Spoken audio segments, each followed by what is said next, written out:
If you find a box of microfilm records, the first thing you need to do is decide, what do I want to do with it? And what I mean by that is, if you have these records, these rolls of microfilm, and they're irrelevant or you don't need them anymore, then you kind of have two options. One is put into long-term storage, just you don't even need it, but you just don't want to throw it away for any reason. If they're non-sensitive records, let's say you work at a library and these are newspaper records that have already been digitized. They're non-sensitive, there's nothing confidential, you can just throw them away. Or maybe they are sensitive records. You work at a university registrar's department, they're student records, but you remember you already had them scanned, but you forgot this one box of microfilm with about 100 rolls in it. That you want to take a little more seriously and have it securely shredded. So you can get rid of it, or like I said, you could put it into long-term storage. Maybe you do need to keep them for a certain amount of time or forever, who knows. Then you may want to put into long-term storage, but then you have to think about access and what if I need to get to these? Maybe you don't access them constantly, but a couple times a month. Do you want to have it long-term storage? You have to pay for those access fees and constantly calling the company to get the records. Well, then maybe you want to digitize instead. So you need to keep them. Maybe you do access them a lot, maybe you don't, but you just don't feel like putting them off-site, having to deal with that. So digitization might be something you need to look into. So do you get rid of them, store them, or digitize? Once you decide what you're going to do with the microfilm, you want to figure out which types you have. So microfilm comes in a couple common formats. You have 16 millimeter and then 35 millimeter microfilm. 16 millimeter will be more office-sized documents like permits, student records, medical records, criminal files, things like that. 35 millimeter records will be things like newsprint, newspapers, or engineering drawings, plan sets, things of that sort. The 16 millimeter film will come in either 100 foot or 215 foot lengths. And then you might have simplex, which is just image, image, image, image, image, or duplex, which will be image, image, image, image. So two images in one frame. The good thing about 35 millimeters, it's always going to be 100 feet in length. Typically, 95%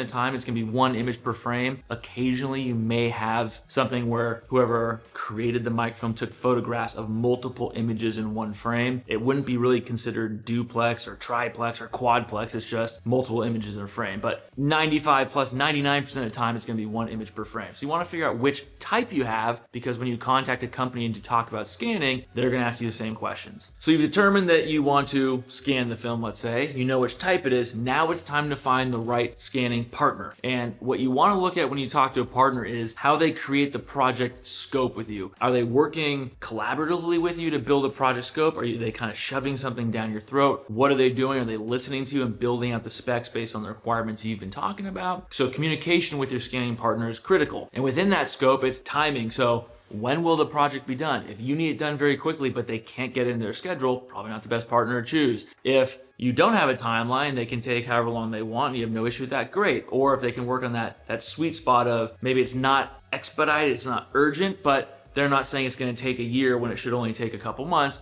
You want to find what that timing and schedule will be for your project to make sure they can match that. Of course, price is important, but don't solely focus on price. Because if you only look at price, you may see, let's say you talk to 2 or 3 companies, the lowest priced scanning company may not be getting you the requirements you need. Now, if everything was the same and the only difference was price, of course you want to go with the one that gets you the best value, but make sure that if you are seeing different prices, that these scopes are also matching up. That's essential. So price is important because of course you have to pay for something, but don't only look at that, because you have to make sure you're getting what you're asking for. And then comes security. So even if you have non-sensitive data, so again, newspapers or public records, it's still your data. So it has to be protected during the scanning project. There's the physical aspect of security, and then there's also the digital aspect. So even though you may have non-sensitive data, you still want your records protected. It may be the only copy of these records that are on microfilm. But especially if you have confidential, sensitive data like medical records, criminal records, student records, insurance documents, things of that sort, you absolutely need to make sure your partner is protecting the data physically and digitally. And the way you can do that is asking if they're audited, if they have security procedures, policies they can provide you. And so you can confirm that what they're telling you they're going to do, they're actually doing, and keeping your records safe. And the last step is to actually do the project. You want to execute, you want to move forward and get your microfilm scanned, but you want to delegate, not abdicate. So just because you're working working with a scanning partner when you found this box of microfilm does not mean you're